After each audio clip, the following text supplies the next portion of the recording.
शिव के पास चले गए तो उसने कहा देखो मैं अकेला नहीं जाऊंगा, फिर ब्रह्मा जी को भी साथ में लो। ब्रह्मा जी को साथ में लिया और साथ में लेकर शिव जी के पास पहुंच गए। भगवान शिव से पूछा कि राम के नाम की क्या कीमत हो सकती है, बताइए जरा। आप तो राम का जाप करते हो, सादर जपो अनंग आराती। भगवान शिव हमेशा राम मंत्र का जाप करते हैं। तो कहा इसके बदले में क्या दिया जाए, इसे क्या कीमत रखी जाए इसकी। तो भगवान शिव ने कहा ये तो राम ही बता सकते हैं, राम के नाम की क्या कीमत है ये तो राम ही बताएंगे। चलो इसको साकेत लोग लेके चलते।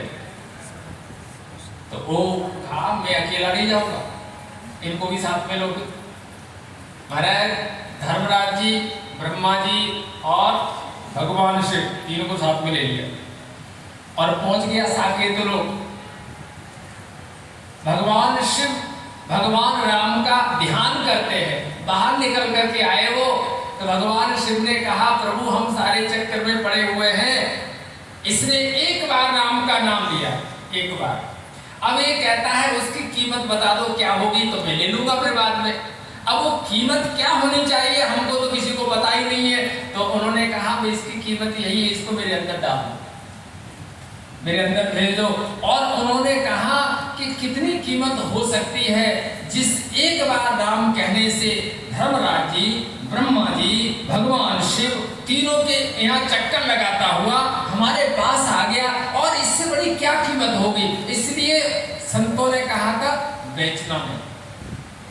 अंत में भगवान के धाम में वो निवास करता है। तो मैं यही कहता हूँ किसी संत से जुड़ जाओ।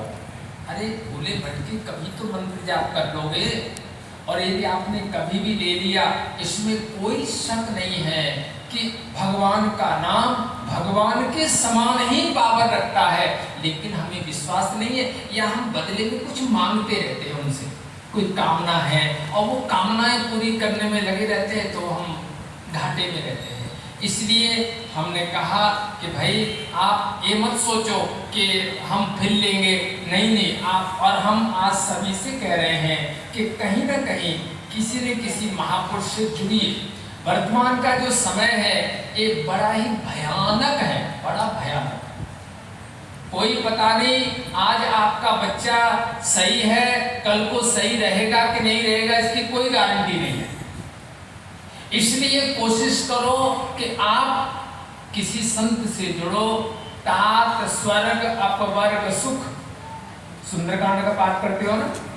तात स्वर्ग अपवर्ग सुख धैर्य तुला एक अंग, तूलनताय सकल मिल जो सुख लव सत्संग। लव कहते हैं एक सेकंड, यानी सत्संग, सत्य का संग, संत का संग, यानी ईश्वर के जनों का संग यदि एक सेकंड के लिए भी हो जाए तो स्वर्ग और अपवर्ग का सुख भी उसके सामने फीका हो जाता है।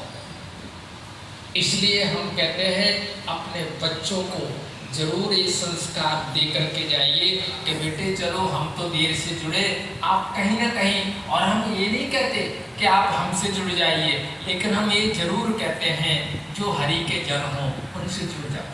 कहीं ना कहीं अपने आप को जोड़ लो, जुड़ जाओगे महाराज तो निश्चित है इस संसार सागर में भटकने से बच जाओगे।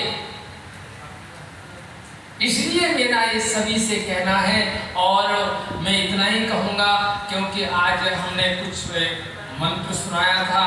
और मैं आपको बता दूं कि ये जो द्वादशाक्षर मंत्र है ओम नमो भगवते वासुदेवाय, भागवत में लिखा है सप्तरात्रौ प्रपठन नरा पश्यति खेचरा।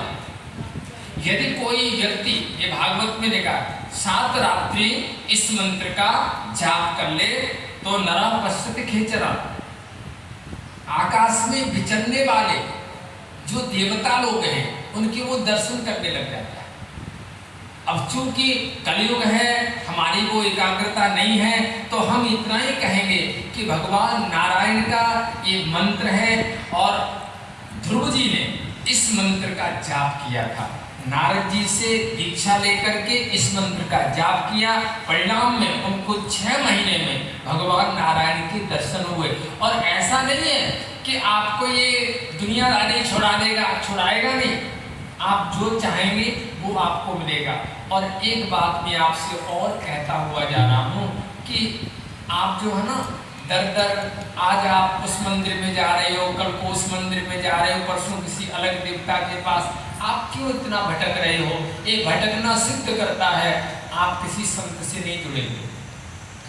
तभी आज आप इस मंदिर में, आज हनुमान जी के मंदिर में चले गए, कल को शनिदेव के मंदिर में चले गए, परसों राहु केतु की पूजा कर रहे हो। ये सब क्या है? कई बार मैं ऐसी बातें डालता रहता हूं कि भाई ऐसी कौन सी इच्छा है जो ईश्वर पूरी नहीं कर सकता? ऐसी कौन सी तुम्हारी इच्छा है जिसको कृष्ण पूरी नहीं कर सकते? और फिर ऐसी कौन सी इच्छा है कि जिसको कृष्ण पूरी नहीं कर सके और दूसरा कोई पूरा कर देगा?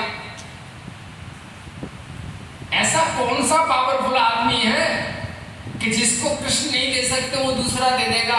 इसलिए अपने आप को कहीं न कहीं किसी एक इष्ट के साथ जोड़िए और निश्चित है आपको जो चाहिए आपको वो सब कुछ वहीं से मिल जाएगा।